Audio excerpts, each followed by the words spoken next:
Alright, and we are live. Oh, this has been one hell of a week. It's also been a long time since I put anything on this channel. Oh, fucking A.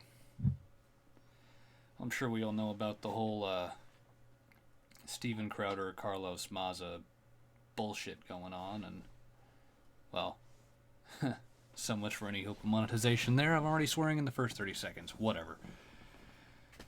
I've had all week to think about this. Plenty of time on my commute to work and back, and I hate it. I hate every minute of it. Not just the whole, oh, it's drama between two YouTubers. No. I hate this whole... It's dishonesty. I hate this dishonesty. This is going to be very stream of consciousness. There's not really going to be any talking points. I'm just going to rant into the microphone and see who's watching. Fuck. So for those of you who, for some reason, may not know, there was this whole thing where Steven Crowder, YouTube comedian, took some shots at a journalist who works for Vox, Carlos Maza. Just made some jabs about the fact that he's gay. Using, and I cannot stress this enough, using words that Maza has used to describe himself. Well, Maza apparently didn't like that, got all salty, and decided to go after Crowder's ad revenue. Now, I really fucking hate when journalists, activist journalists, do this. Because I honestly don't think you have a right to go after someone's livelihood. To tell people not to watch their content, just say, hey, don't give this guy the time of day. That's fine. That is what I guess you could call a digital boycott. But not I guess digital boycott, viewer boycott, whatever terminology you wanna put in there. But to just pull the rug out from under someone because they said something you don't like it's petty, it's shallow. What was it? Maza put out some sort of a tweet that was like, I may be thick-skinned, but this crosses a line. Dude, if you say you're thick-skinned and then go after someone's ad revenue, someone's finances because of something they say, you're not thick-skinned. Okay? You're not thick-skinned. You have as much integrity as a wet piece of tissue paper.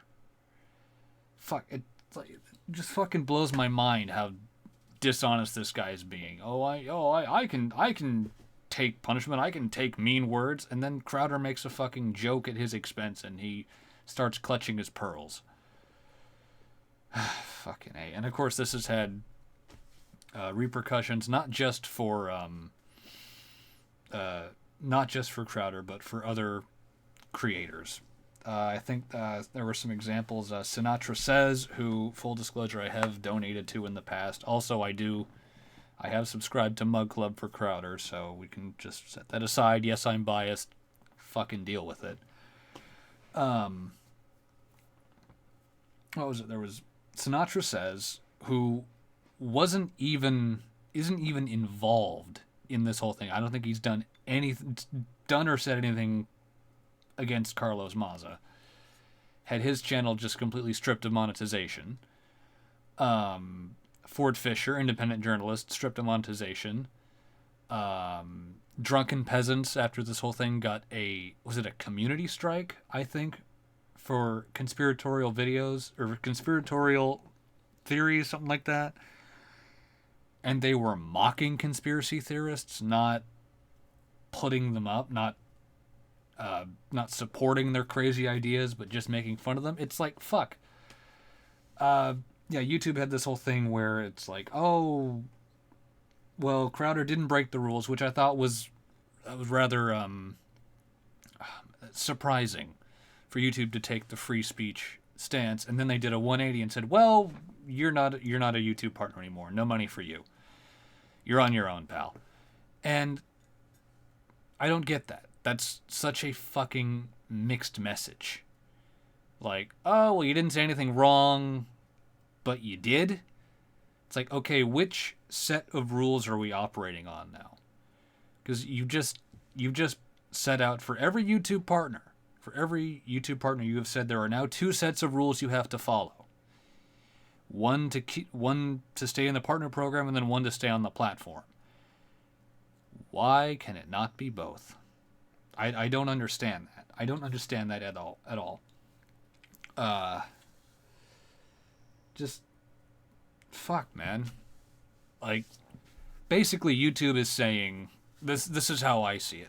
What YouTube has just said is, if you want to be a comedian, because a lot of what comedians do relies on quote unquote offensive content, edgy jokes, things like that. If you want to be a comedian on YouTube, you either have to be so clean that you couldn't get into rehab. That didn't make any sense at all. You have to be so clean you've never been to rehab, or comedy essentially now on YouTube, you can't make money from. That's what they've said. They've said, nope, can't make jokes, especially at someone else's expense. Can't do it. So what? What am I supposed to make jokes about then? That's my whole shtick is I look at someone's ideas, I make fun of their ideas, I point out what is wrong with their line of logic or how they set up your argument, and YouTube has just said, basically, I can't do that.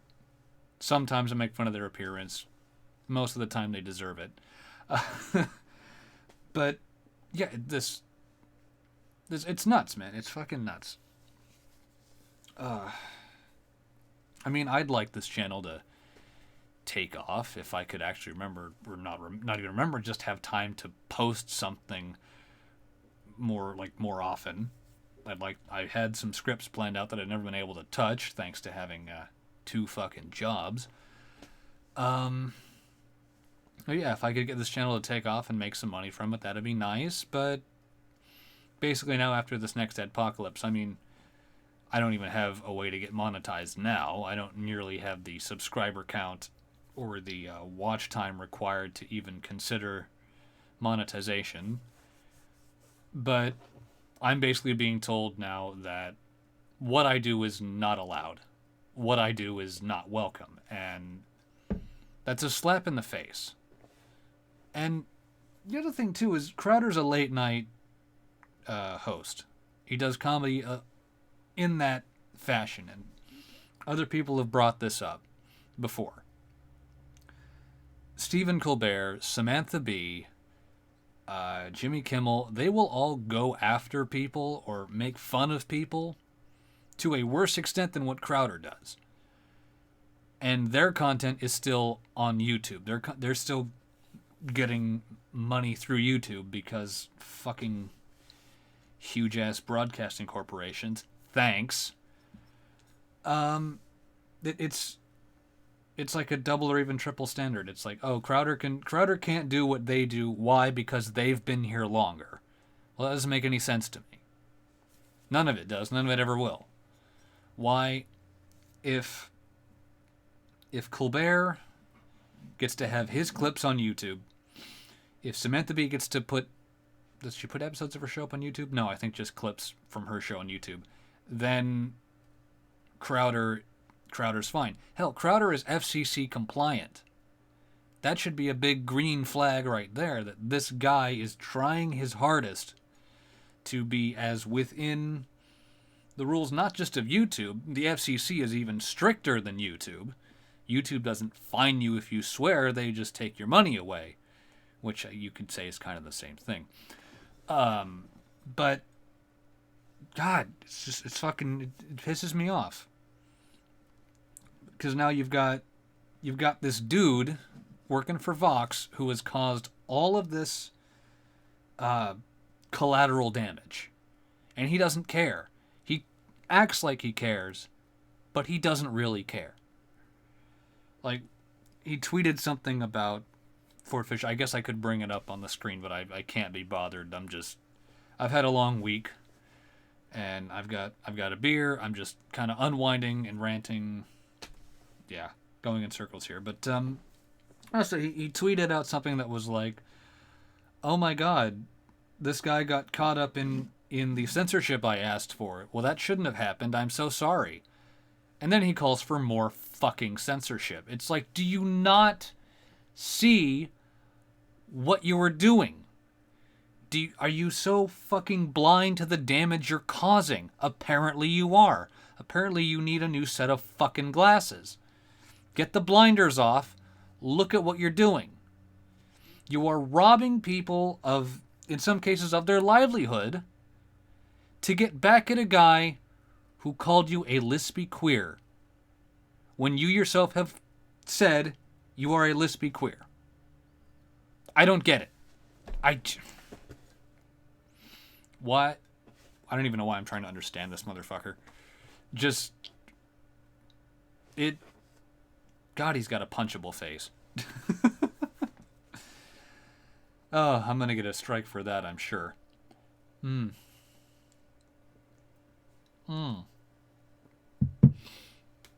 Seems I had 2 viewers, now I have 1. I guess I scared someone off. I was listening to Joe Rogan today, the David Pakman episode, and Pakman and Rogan were talking about this whole thing going down. And Pakman said, well, it's essentially the same as using, like, Crowder making fun of Carlos Maza by calling him a lispy queer. It's the same as if it's the same principle as black people can only use the N-word, but anyone outside of that group can't. And I just thought, no, that's not the same thing at all. There's an entirely different connotation between the two.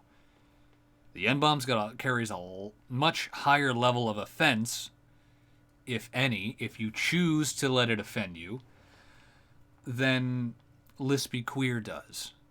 Or at least that's how I see it. And that just seems like such a false, or not a false way, just, what's the word? Not naive. Unprincipled? No, not unprincipled. I don't know. I didn't like that comparison. One is a racial slur, the other is not. I don't know. I'm certainly not done with YouTube. I'm certainly going to be doing Locked and Loaded every Monday, which anyone watching, if you're still watching this channel, whenever you see this, if you see this, you should check out Locked and Loaded. It's my sister channel. I'll throw a link in the description to this stream. We stream every Mondays at what was it? Every Monday at 6 p.m. Pacific. Shameless plug, I know. Oh hey, it's Nightwing. It's my boy in the chat. Oh really? He's ahead of one of the Vox unions, and Jesus Christ. Yeah, Vox losing money. He's shooting himself in the foot. But the other thing too is, Vox is backed by NBC. Vox has a hefty corporate backing, while Crowder is essentially independent. He's got a little bit of help from CRTV, which, could you call that also corporate? I mean, he's got a partnership with Mark Levin, but I think Mark Levin is funding that. I don't really follow Mark Levin. I just know that Crowder's bundled in with CRTV, so I guess you could say that it's funny that everyone who's been talking about Crowder is like, oh, he's only got Mug Club. It's like, well, not quite. Yes, Mug Club is where he gets the bulk of his income from, but that's not his only source of income, if that makes sense. But yeah, I guess, looking at it that way, Vox losing money by scaring off advertisers, he's only shot himself in the foot, but he's only like taken off his pinky toe. It's like, oh, it's no big deal. We'll make it up with more journactivism. Fucking journalists.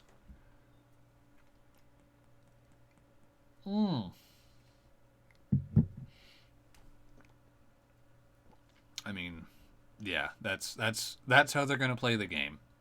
And at some point, this censorship that Maza's been begging for is going to come back to bite him. It's going to happen. He's going to do or say something. Oh, right.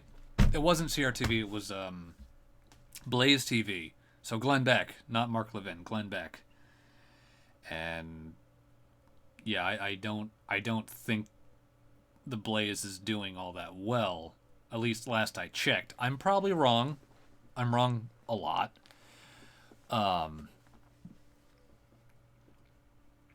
Yeah, I haven't really followed that. I've just been following this whole Crowder Carlos Maza thing, and it's just it's got me mad because I mean, yeah, it's punching down in not a literal, obviously not a literal sense. It's punching down in every sense of the word because Crowder's really been fighting to try and get his show off the ground, and it has taken off, especially since I started watching back in 2015, 2015. It's gotten a lot better, but then you've got this dude who's got a whole fucking network behind him going, yeah, you called me a bad word, bye-bye. I can't do a fucking lisp to save my life. Fucking no, I'm not doing that. Goddamn. What's everyone else been up to in chat? I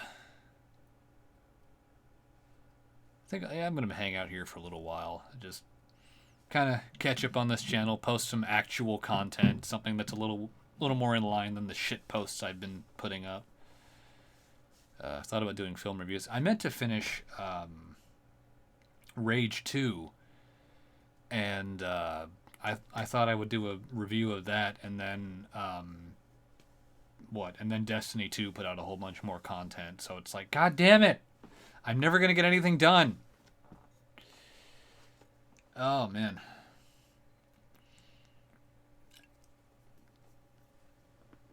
Suppose I should keep it to the whole Third Adpocalypse. Who else was on that list? There was Ford Fisher, Drunken Peasants,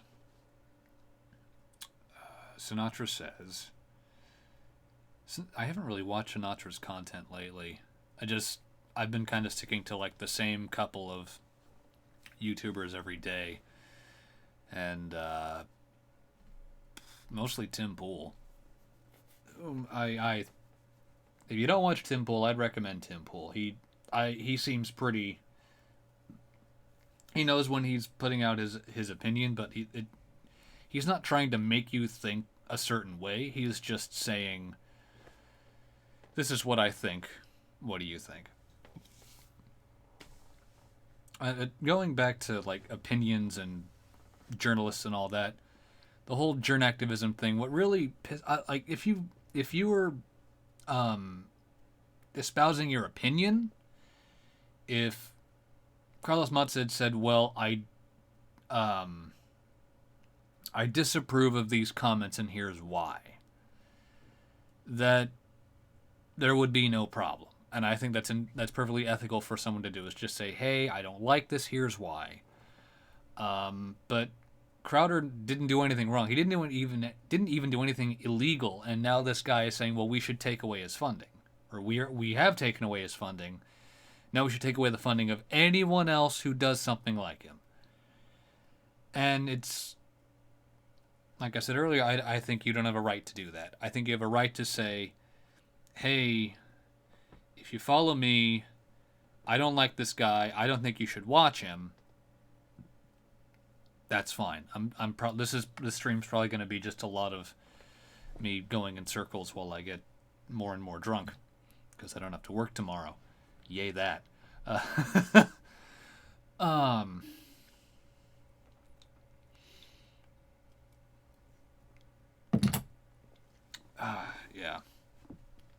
Yeah, I don't know.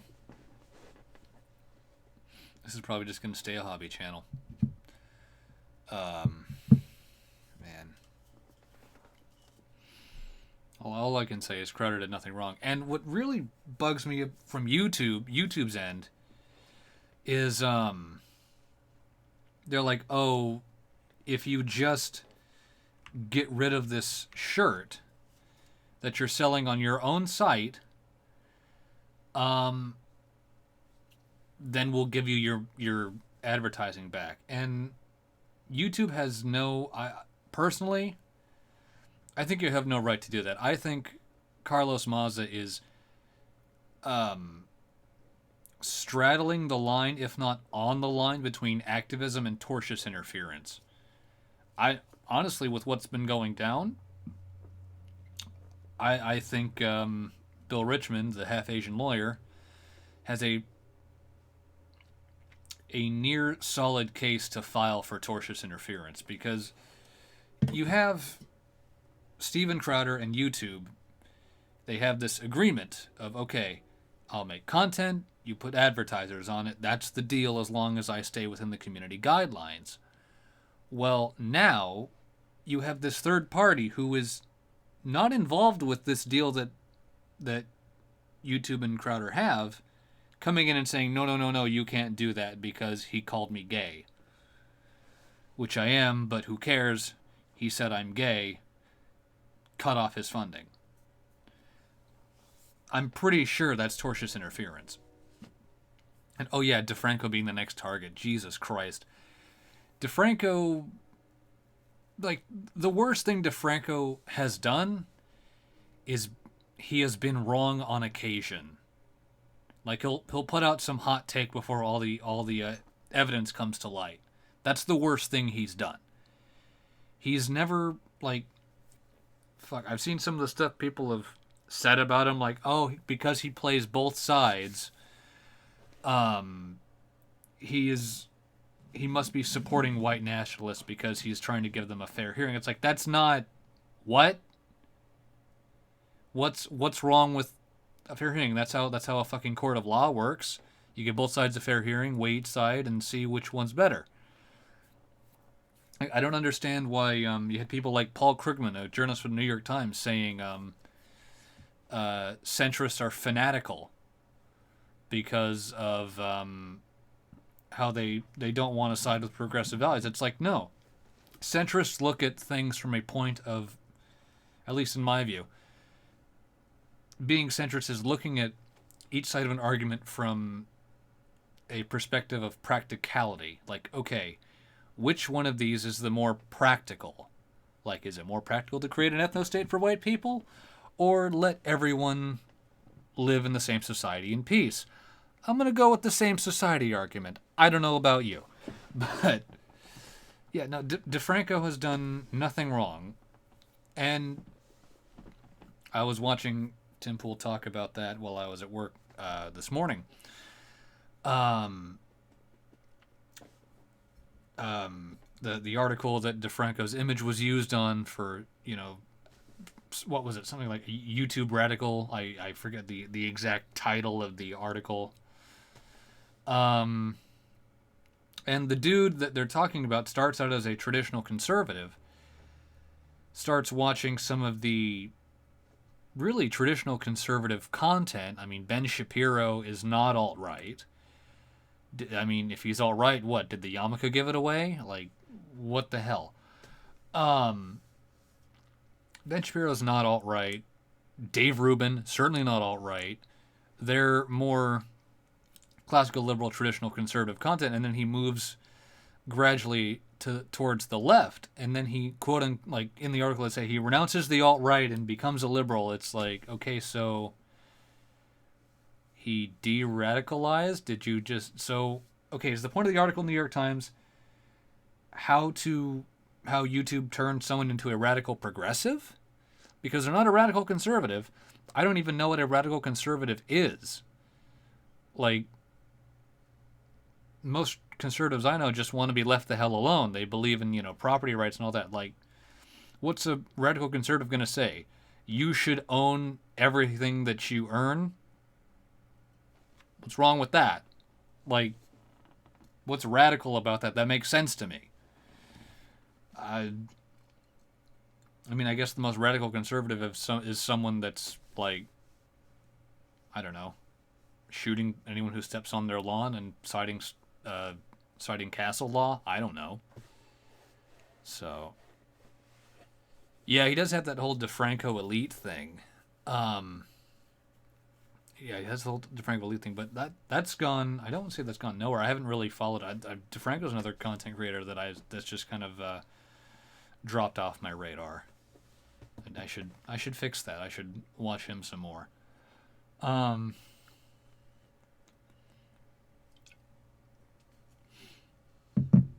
yeah, it's like what has DeFranco done? Name me one thing that DeFranco has done that legitimately makes him all right. But now, this is how the media is going to work this up. He's been allegedly associated with the alt-right, and then it's going to become too frequently associated with the alt-right, and then that's going to become an associate of the alt-right, and then he's going to be an alt-right agent. Somehow. Never mind the fact that the dude just covers the news and talks about, what's going down on YouTube, what's going down on, what's going down on, really, it's all just internet stuff, internet news. And it's like, just fuck Vox. Just fuck them. Just, can we just delete Vox? Please? Just delete their account.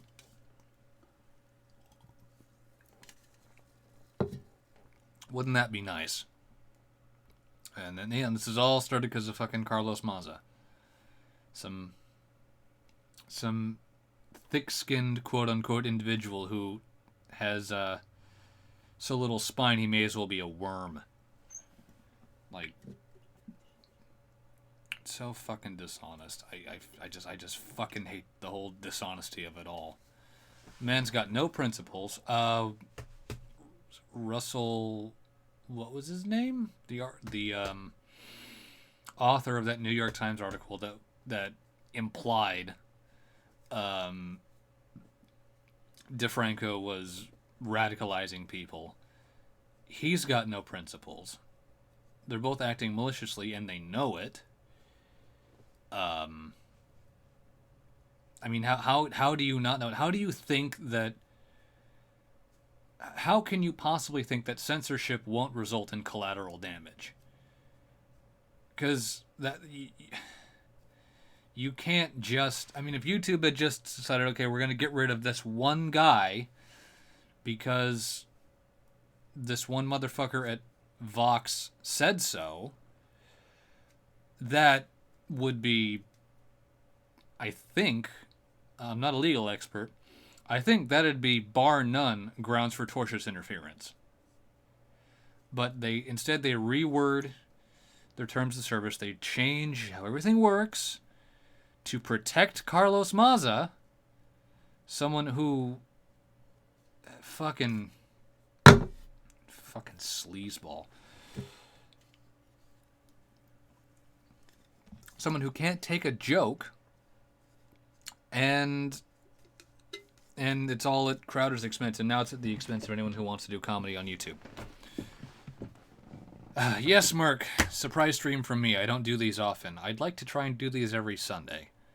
Maybe. We'll see. Probably won't happen because I'm going into wedding season, and that's going to be hell and a half.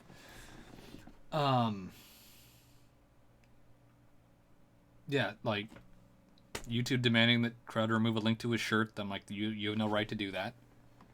It's his merchandise. I think you have no right to do that. I think YouTube has no right to do that. Maybe I'm just being too libertarian on the issue.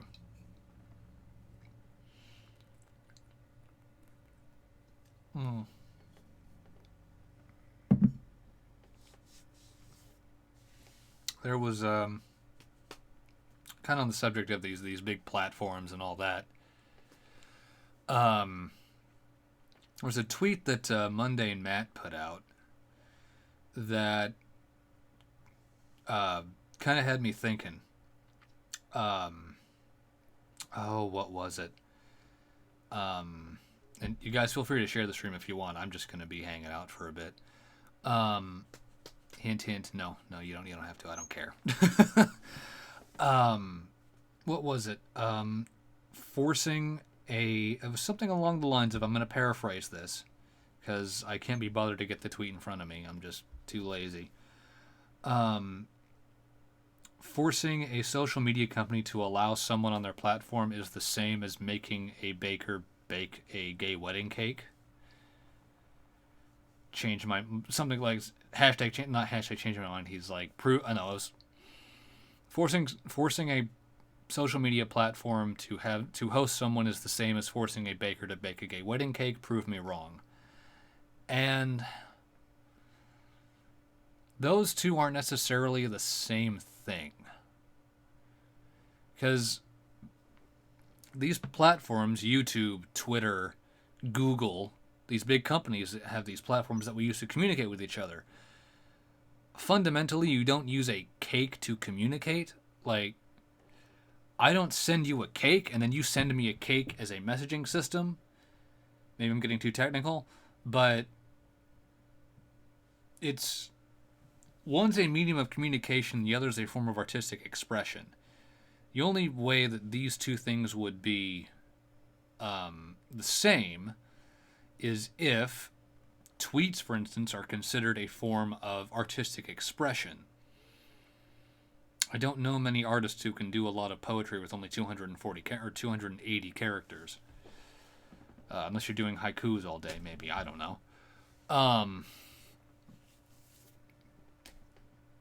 But yeah, I don't think you can equivocate a bakery to a social media platform. I think that doesn't sit right with me. Because the reason I think that these big platforms need regulation is because a lot of them are dealing with personal information. Specifically Facebook and Google. Twitter, not so much. YouTube, not so much. I think YouTube just needs to have the hammer dropped on them for monetization, because they need to have clear black and white rules on what will or won't get you monetized. Not this trial and error bullshit.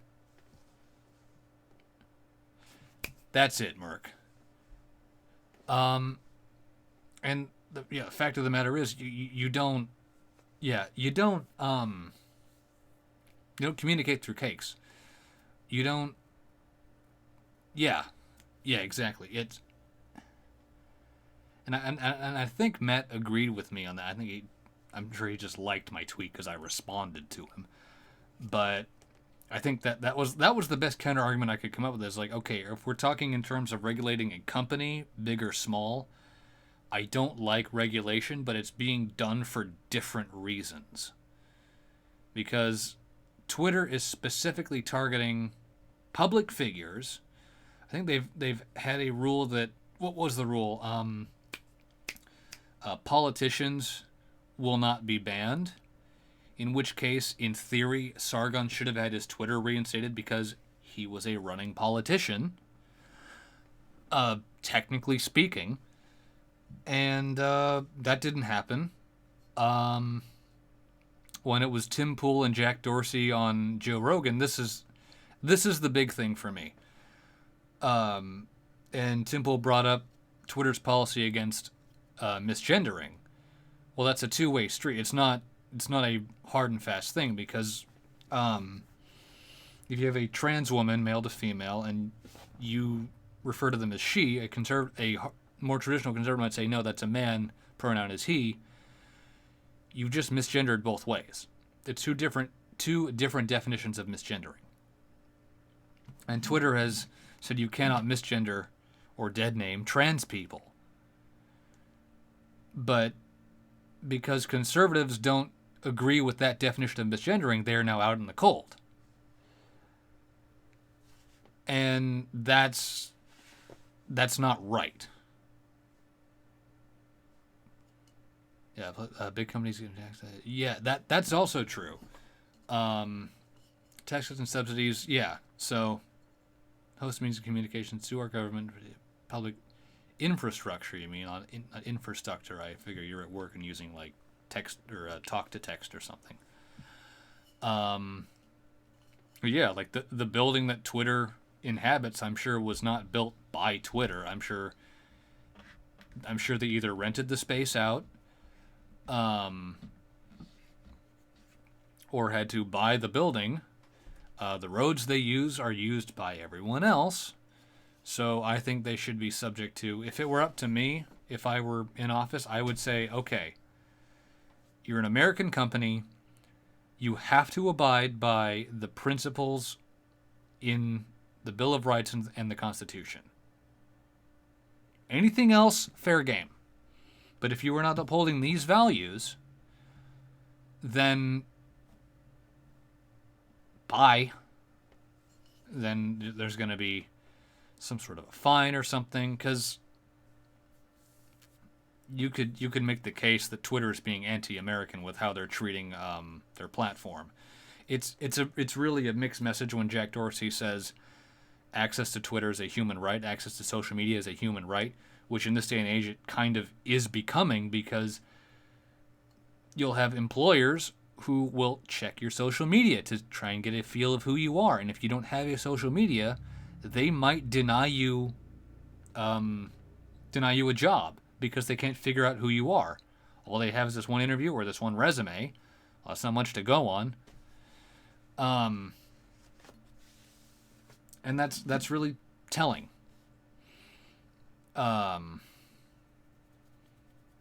ISPs are to kernels and BIOSes, where websites like Twitter and YouTube are to operating systems. That's an interesting way to put it. I wouldn't have thought of it like that.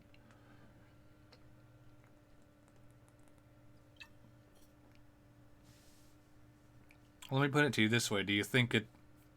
I'm not necessarily saying it should be a human right.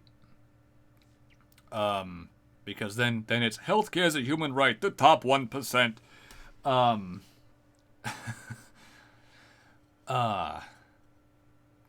But just, it's, yeah, societal necessity. It's kind of a fact of life now. You need an internet connection to be able to apply for a job in most cases. Like 9 times out of 10 when I was looking to apply for a job out of college, I was told, "Oh, apply online." And it's like, well, fuck. I hate online applications because I don't know where my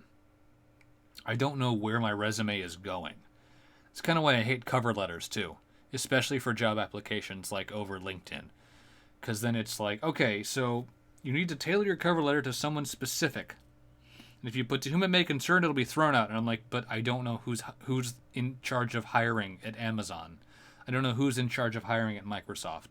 I can't find that information out, so I have to put to whom it may concern, meaning I will lose my opportunity because I don't know who to address this cover letter to. We're kind of ranting, but yeah, societal necessity, like, yeah, I think that Twitter also needs to be brought to heel and okay, look, if you cannot specifically say what your rules are and give specific instances for each rule of how to break that rule, then you need to rework your terms of service entirely. Like the whole public versus private platform, public server versus private platform thing. Or I'm sorry, not even that. Publisher versus platform. That whole argument. I personally think that if YouTube is going to be curating their trending list to be mainstream figureheads, Colbert, Kimmel, Samantha Bee, what have you, or only people that, not necessarily only people that get a lot of traction but are quote-unquote popular, like PewDiePie gets a lot of traction every day, you'd think he'd be somewhere in the trending list, but no, they curate it. I think at that point, if they're not letting the trending list generate organically, they should be treated as a publisher because they're affecting who gets watch time and who doesn't. Twitter, I don't know. I don't like their whole argument of what was their argument in court? Like they said, like everything on our platform is our speech. It's like no, it's not, and we can't be held responsible for it was something like you can't be held responsible. They can't be held responsible for every single tweet, otherwise it would be considered their speech, which is true, ish. Maybe not. Maybe it's not true. Have to puzzle that one out some more. That's kind of a weird dilemma. Platform loses the right to be treated or called as such in the moment they start manipulating the host media anyway. Yeah, that's right. Like, just for instance, Blaze TV. I can make an account to access what is on Blaze TV, but I cannot upload to Blaze TV. Now, there's terms of service and all that. That's fine. Okay, here are the rules, like with YouTube and Twitter. Okay, here are the rules I have to follow. Fine, dandy. Don't be a shite cunt. That's fine. But when people start getting banned for no reason, legitimately, here's the reason you were banned, blank. There's a problem.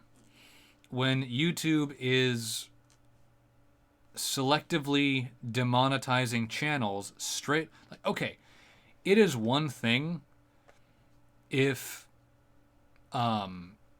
you make videos and every so often one gets demonetized because, like, I don't know, excessive swearing or really raunchy content like a striptease. Like, okay, this is more for adults, fine. But when YouTube comes in and starts just straight up axing monetization to an entire channel, like what's been done with Steven Crowder, Count Dankula, Sargon of Akkad, that's curation, in my mind. That you are now tailoring, inadvertently tailoring. You're kind of disincentivizing certain creators, which I also think is wrong. I've signed up for monetization and I play by the rules. Why should I get penalized? That's what I don't understand. Twitter censored Tiananmen Square due to China telling them to... Oh, on the trending on Twitter. Yeah, that's... What's China going to do to Twitter? They're a U.S. company. I think China has no right to do that. Or like when Twitter's sending people emails going, oh, by the way, you're in violation of Pakistani law. It's like, what the fuck? You're a U.S. company. I'm a U.S. citizen. I can't be violating a law of a country I'm not in. That doesn't make any sense. Doesn't make any sense to me. But they're trying to cover all their bases and make sure everyone is safe, everyone is accounted for, and there's no harm whatsoever. Well, you know what? This is real life. People are dicks. I deal with them every day at Amazon. It's like fucking...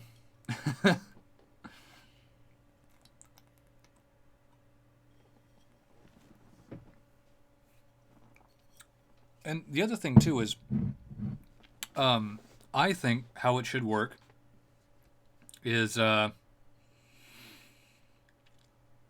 mean, this is gonna be very off the cuff and kind of improvised. How I think it should work is, advertisers come to YouTube and they say, okay, we're gonna allow you, I don't know, let's just sake of argument, let's say we're going to allow you $2 million worth of advertising per month. And that amount is allowed for, not for creators to bid on, let's say, but like, okay, hey, I want to run, like, creators should be able to go in and just say, hey, I want to run Pepsi ads. I want to run this ad, that ad, this kind of ad. And then it's first come, first serve. So then what you have is the creators endorsing the companies that they like, as opposed to advertisers endorsing creators, because that quote unquote endorsing creators, because the advertiser doesn't really care. They just want the ad money. They just want the ad revenue. So ideally, in an ideal free market situation, that's how it works. It's just, okay, yeah, sure, I'll run ads on your channel for a month, and then next month comes around and maybe all that ad revenue gets bought up. Like, let's say, okay, you got $1 million worth of ad revenue a month from Pepsi. Well, so many people can access those ads. Like, say, and then once a certain quota is filled, okay, Pepsi's done. Move on to someone else. Maybe Adidas, maybe Mercedes-Benz, maybe Acura. I don't know. You're going to have people who will try to run as many ads as possible, which that kind of goes back to the whole free market thing of if you're making a lot of content or making long-form content, you should have access to more advertisers. That's how I think it should be. I'm sure it's an impractical solution or an impractical plan, but because then it makes more sense for creators to be endorsing products rather than the other way around. It doesn't make sense to, it's not advertiser friendly. Like who did someone at Pepsi call you up and say, hey, I don't like Chris Ray Gun's sense of humor. I don't want to run videos on his videos. I'm sure that didn't happen. I'm 99% sure that didn't happen. I'm 99% sure no one at Pepsi called YouTube and specifically said, I don't want to run vids on this guy's channel. That doesn't make any sense. Pepsi 9 times out of 10 is not going to know who's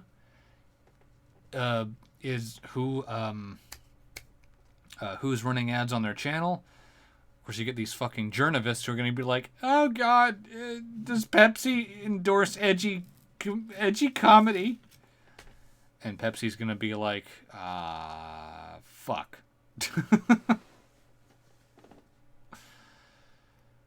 Do we?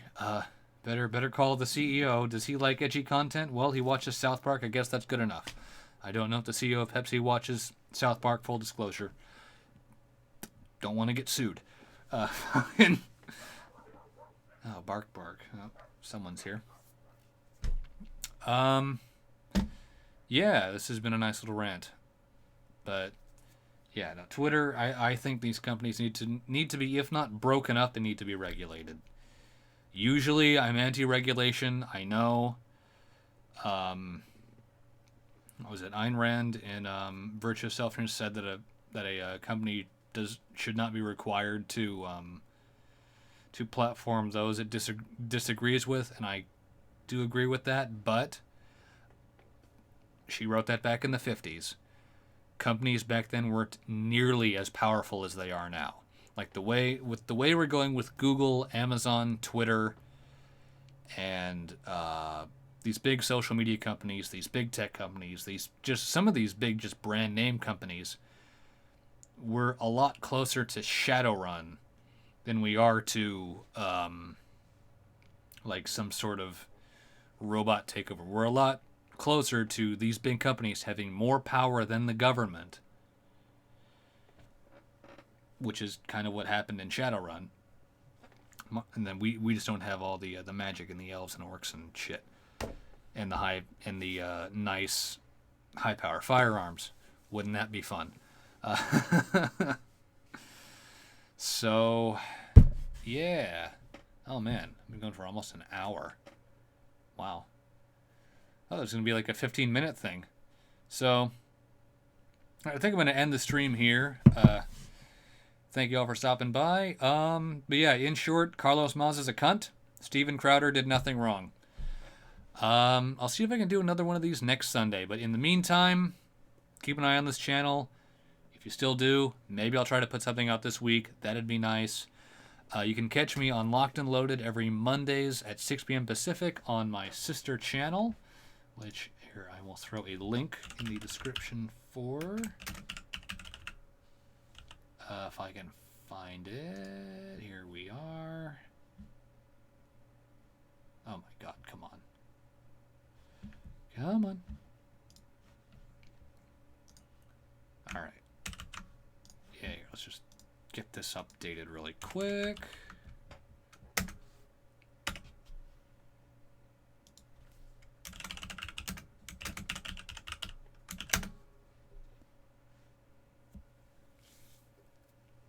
Yeah, see what Walmart...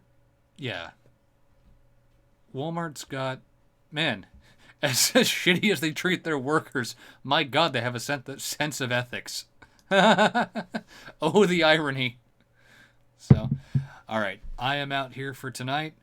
I will catch you all later. Good night, everybody.